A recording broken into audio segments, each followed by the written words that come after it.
नमस्कार, मैं मनोज बिष्ट, आप देख रहे हैं समाचार निर्देश। आज हमारे साथ है रामकरण पूनम प्रजापति जी, जो कि पूनम फाउंडेशन के संस्थापक हैं और इनकी संस्था श्री गंगानगर राजस्थान में कार्य करती है। आइए उनसे बात करते हैं उनकी संस्था के बारे में। राम जी, आपका बहुत बहुत स्वागत है स्टूडियो में। बिल्कुल, बहुत बहुत धन्यवाद। आप संस्था चला रहे हैं। हाँ जी। कितने वर्षों से आपकी संस्था कार्य कर रही है और इस संस्था का मेन उद्देश्य क्या है? अभी सर हम पूनम फाउंडेशन ट्रस्ट है वो 2019 से लगातार चला रहे हैं, और उससे पहले हमने बहुत सारे जो एनजीओ थे, ट्रस्ट थे, उनमें अपनी सोशल वर्क की सेवाएं दे रखी हैं। और लगभग मैं 2006 से लगा हुआ हूँ और सामाजिक जीवन है वो जी रहा हूँ।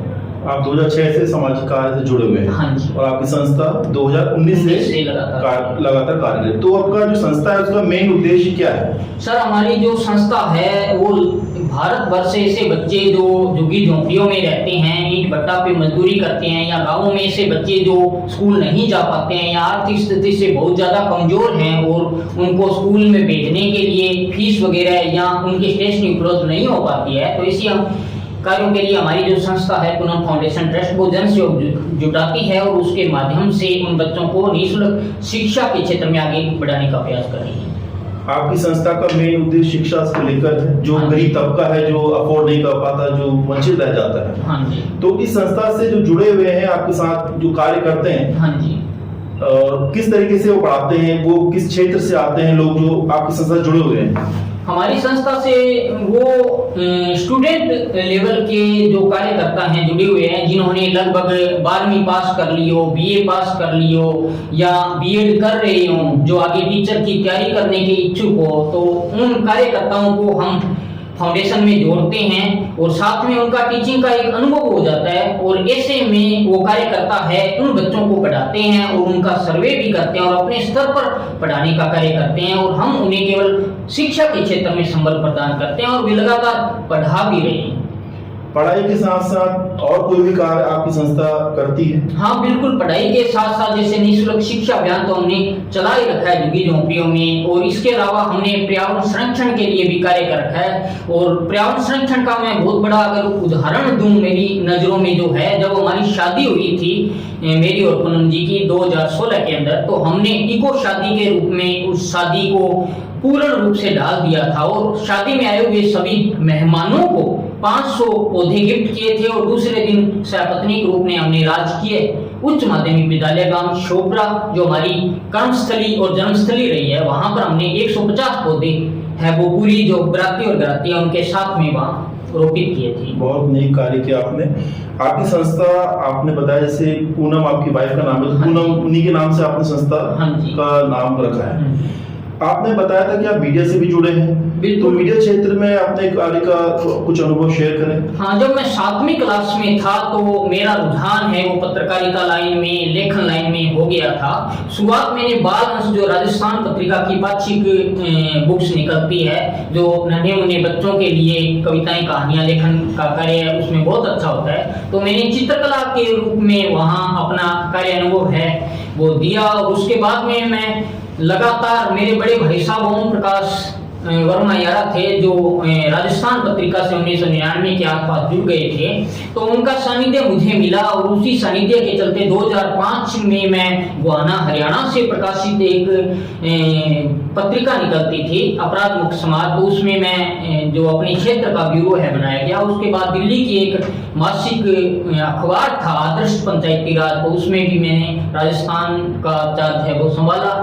और उसके बाद में एक हमारे राजस्थान पत्रिका से ही एक संपादक जी हैं, वो अलग हुए थे, और उन्होंने राजस्थान टुडे नाम से एक हाई लेवल की, जैसे इंडिया लेवल की इंडिया टुडे बुक होती है, उसी लेवल की बुक निकाली राजस्थान टुडे के नाम से, और मैंने बीकानेर संभाग पूरा संभाला था, जो वर्तमान में अभी अपने केंद्रीय मंत्री हैं जो राम जी मेघवाल, उनका क्षेत्र आता है। मीडिया में भी आपने काफी अनुभव रहा आपका। अच्छा, आपकी संस्था के बारे में कुछ, जैसे आपकी संस्था है, हाँ जी, पढ़ाई के साथ साथ आप पर्यावरण पे भी कार्य करते हैं। हाँ जी। संस्था में और किस तरीके के आपके पास बच्चे आते हैं ज्यादातर? हमारे पास तबके के लोग ज्यादातर उसमें देखे आपने? अभी हमारा जो क्षेत्र है सूरतगढ़, गंगानगर जिला, हनुमानगढ़ जिला और उधर चूरू क्षेत्र का जिला है, कुछ क्षेत्र है वो जोधपुर क्षेत्र का है, तो वहाँ यूपी बिहार से बहुत सारे मजदूर मजदूरी करने के लिए आए हुए हैं। जी। तो मजदूरी के समय वहाँ पर जो बच्चे होते हैं, तो सरकार ने वैसे बहुत सारी योजनाएं अपने स्तर पर चला रखी है, लेकिन एक सरकार का स्तर होता है और एक जन सेवा का स्तर होता है, वो उसमें कमांड करना कुछ सहज नहीं हो पाता है। ऐसे में हमने सोचा कि बहुत सारी जो संस्थाएं हैं उनका सहयोग लिया जाए और ऐसे बच्चों की तलाश की जाए। अभी मैंने पिछले दिनों गूगल पर सर्च किया कि भारत में ऐसे 5 से 8 करोड़ तक के बच्चे हैं जिन्हें प्रारंभिक शिक्षा तक नसीब नहीं हो पा रही है। तो हमारा सौभाग्य है, जब भी बात शिक्षा की आएगी तो हो सकता है हमारे फाउंडेशन का नाम भी आए और कहीं ना कहीं हमारे कार्यकर्ता उनका हौसला अफजाई हो। आप कार्य करेंगे तो जरूर नाम आएगा, बिल्कुल, आपके इरादे नेक हैं तो कार्य में जरूर सफल होंगे। तो आपको एक संस्था चलाने के लिए जो फंड की रिक्वायरमेंट होती है वो कैसे मैनेज करते हैं आप लोग?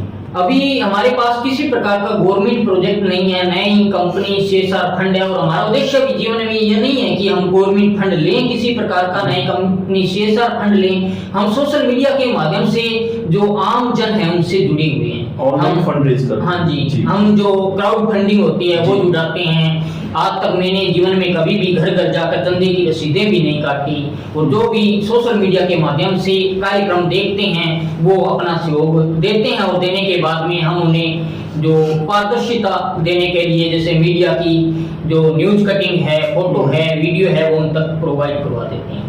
इसके अलावा आपने बताया था कि आप कुछ बुक्स वगैरह लिखते हैं, कविताएं लिखते हैं, उसके बारे में थोड़ा बताइए। मुझे बचपन से 7वीं क्लास से ही कविताएं लिखने का शौक रहा है। बहुत सारी कविताएं, लगभग ये 500-600 के आसपास होंगी। तो उसके बाद में मैंने उन कविताओं को किताबों में डालने की कोशिश की, लेकिन आर्थिक स्थिति कमजोर होने के कारण उनको नहीं डाल पाया।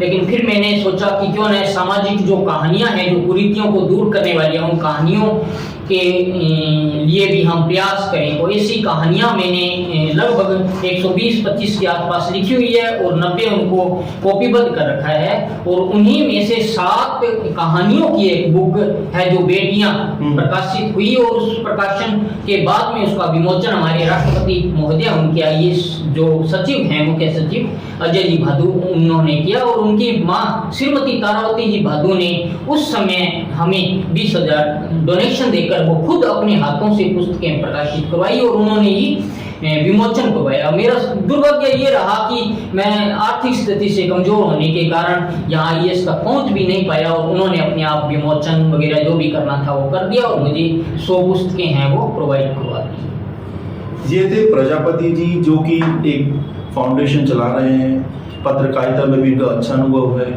लेखन में भी कार्य करते हैं।